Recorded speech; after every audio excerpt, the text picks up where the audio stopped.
Дмитрий Кравченко, отправивший письмо родственникам из Бразилии в 1898 году, подробно описывал причины, заставившие его семью покинуть родную Черниговщину. Жизнь стала невыносимой. Земля, которую мы обрабатывали, уже не могла нас прокормить. Холод и голод преследовали нас каждый год, а работа не приносила никаких плодов. Поля истощались, и все, что мы сажали, не давало того урожая, что раньше. Будущее наших детей казалось мрачным. Мы понимали, что им не на что рассчитывать здесь, на родной земле. Наши соседи уезжали один за другим. Кто-то в Сибирь, а кто-то еще дальше. Основные проблемы на родине были связаны с бедностью и постоянным холодом. Из-за истощенной земли и тяжелых климатических условий жизнь семьи Кравченко становилась все сложнее, а перспективы все мрачнее.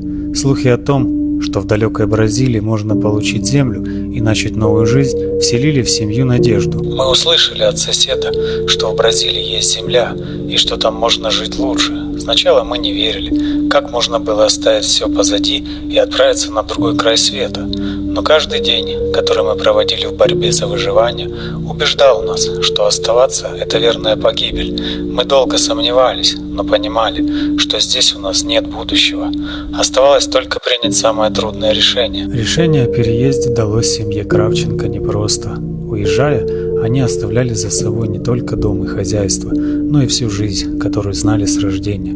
Путь в Бразилию был долгим и тяжелым. Уезжая, мы оставляли за спиной не только дом, но и всю нашу жизнь. И это было самым трудным решением. Сложнее всего было смотреть на детей, которые спрашивали нас, куда мы идем и зачем уезжаем. Путь оказался долгим и изнурительным. Сначала мы ехали на поезде, потом на корабле, который качало так сильно, что нам казалось, мы не выдержим. Люди вокруг страдали от морской болезни, и на всех лицах читался страх перед неизвестностью. По прибытию в Бразилию Дмитрий с семьей испытал смешанные чувства.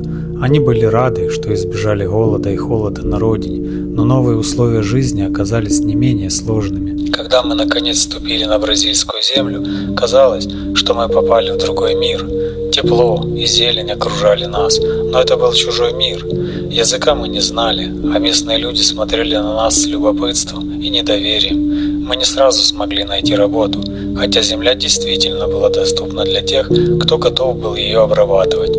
Трудностей было много, но страх возвращаться в нищету родины подталкивал нас работать дальше. Отношение местного населения к переселенцам было неоднозначным. С одной стороны, бразильцы относились к новоприбывшим с любопытством, а иногда и с недоверием, но постепенно их трудолюбие и стремление к лучшей жизни начали приносить плоды. Местные жители сначала смотрели на нас как на чужаков, на тех, кто пришел в их страну, чтобы занять их место.